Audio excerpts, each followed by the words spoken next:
নিচে যে ফটোটা আছে ইনি হচ্ছেন মালয়েশিয়ার একজন সিটিজেন, যিনি যা ফেসবুক টিকটকে এসে যা বলেছেন যে বাঙালিরা ইফতারে আধা ঘন্টা আগে মসজিদে গিয়ে বসে থাকে, তাদের জন্য আমরা ইফতার করতে পারি না।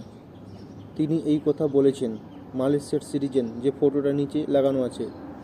তো বলতে চাই, বাঙালি ভাইরা পুরো বছর 10 বছর 5 বছর বাঙালিরা এসে এখানে থাকে আর নিজের টাকায় খাবার খায়, কিন্তু এক মাসের জন্য, একটা রমজান মাসের জন্য, সেই এক মাসের জন্য তুমি মসজিদে গিয়ে এই রকম কাজ করবে?